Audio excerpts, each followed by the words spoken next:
Hello everyone, আসসালামু আলাইকুম। সবাই কেমন আছেন? আলহামদুলিল্লাহ আমি অনেক ভালো আছি। তো আমরা যাচ্ছি বেড়াতে, সেটা হচ্ছে আমার দেবরের শ্বশুরবাড়িতে। আমরা সবসময়ই হচ্ছে গ্রামের বাড়ি আসলেই ওর শ্বশুরবাড়িতে বেড়াতে যাওয়া হয়, ওরা দাওয়াত করে আর কি।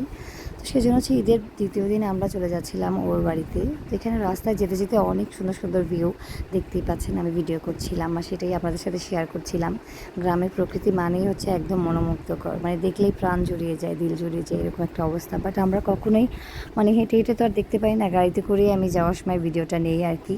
তো এখানে অনেক রকমের সিনারি দেখা যাচ্ছে, এখানে মানে চারপাশেই যেতে যেতে চা বাগান, শুধু চা বাগান, গাছ, তারপরে পশু পাখি, তারপরে মানুষরা কাজ করছে, এগুলো সব কিছুই দেখা যায়। খুবই ভালো লাগে আমার কাছে। চারপাশে এই দুপাশ জুড়েই হচ্ছে চা বাগান, গাছ, তারপর হচ্ছে যা কে কী করছে এগুলো সব দেখতে দেখতে যাচ্ছি, খুবই ভালো লাগে। আমরা যেহেতু শহরে থাকি, গ্রামে আসলে আমাদের কাছে এগুলো অনেক বেশি ভালো লাগে দেখতে। আর যখন আমরা চা বাগানে যাই তখন আরও বেশি ভালো লাগে।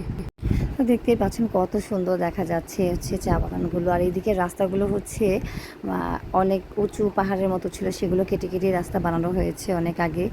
আর তো এখন সেগুলোই দেখতে পাচ্ছেন। আর উঁচু উঁচু পাহাড়ের মতো দেখা যাচ্ছে, সেগুলো হচ্ছে সব চা বাগান। মানে খুবই চমৎকার লাগছে দেখতে, ইচ্ছে করছিল নেমে গিয়ে আমরা কতগুলো পিক তুলি, বাট সেরকম কোনো সিচুয়েশন ছিল না। আমার সায়ন আমার কোলে ছিল, সে ঘুমিয়ে গিয়েছিল।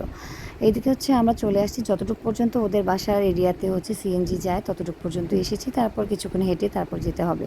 দেখতেই পাচ্ছেন আমরা নেমে গেছি। আর আমার সায়ন বাবা খুব ভালোভাবে এনজয় করে করেই উঠছিল, বাট আমার একটু কষ্ট হচ্ছিল।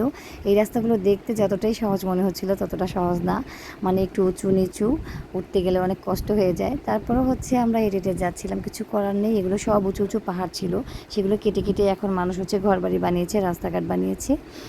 তো কী আর করার, আমরা অলরেডি চলে আসছি আমার দেবরের শ্বশুরবাড়ির উঠোনে। সেখানে এসে ওর হচ্ছে ভাবি আমাদের সালাম করছিল। এখন হচ্ছে আমরা চলে যাচ্ছি রুমে। তো আমরা যেতে যেতে হচ্ছে দুপুর টাইম হয়ে গিয়েছিলো, আমাদের লাঞ্চ টাইম হয়ে গিয়েছিলো। তো আমরা সবাই খেতে বসে যাচ্ছিলাম, দেখতেই পাচ্ছেন ওরা অনেক আয়োজন করেছে। তো খাওয়া দাওয়া শেষ করে আমি ওদের উঠানে গিয়ে, ওদের অনেক গাছপালা আছিল চারপাশে, ফুল গাছটা দেখতে পাচ্ছেন মাশাআল্লাহ অনেক সুন্দর লাগছিল। হাজার হাজার ফুল ফুটেছে, গোলাপ, আর এতটা ঘ্রাণ ছিল, খুবই ভালো লাগছিল। তো সেখান থেকে আমি তুত ফল আছে একটা, সেটা আমি কখনো জানিও না চিনিও না, এবার দেখলাম, তারপর পেরে খেয়েছি, খুব ভালো লেগেছে। তো খাওয়া দাওয়া শেষ করে আমরা বিকেলের দিকে হচ্ছে আমার জায়ের চাচার বাড়িতে যাচ্ছিলাম। দেখতেই পাচ্ছেন সবাই আবার ওইদিকেই যাচ্ছিলাম। ও চাচার বাড়িতেও আমাদের কখনো যাওয়া হয়নি, সেজন্য সে বাড়িতেও নিয়ে যাচ্ছিলো বেড়ানোর জন্য। তো এইদিকে হচ্ছে সবগুলো রাস্তার একই অবস্থা, মানে একদম উঁচু, নিচ থেকে উপরে উঠতে হয়, খুবই কষ্ট হয়ে যায় উঠতে। সেটা হেঁটে গেলে বোঝা যায় না, যে যায় সে বুঝে। তো অলরেডি হচ্ছে ওর চাচার বাড়িতে আমরা ঢুকে যাচ্ছি, দেখতেই পাচ্ছেন। ও চাচার বাড়িটাও আমার কাছে অনেক বেশি ভালো লেগেছে। সবচেয়ে বেশি ভালো লেগেছে তাদের রান্নাঘরটা, সেটাও আপনাদের সাথে আমি শেয়ার করছি। তো দেখতেই পাচ্ছেন সিলেটের রান্নাঘরটা, সব রান্নাঘরই আমার কাছে খুবই ভালো লাগে। তো সিলেটিদের হচ্ছে ঘর বাড়ি যেমনই লাগুক না কেন, ওদের হচ্ছে রান্নাঘরটা সবার একই ধরনের, কারো হচ্ছে মাটির বা কারো সিমেন্টের বা কারো টাইলস, বাট স্টাইলটা একই রকম, আমার কাছে খুবই ভালো লাগে।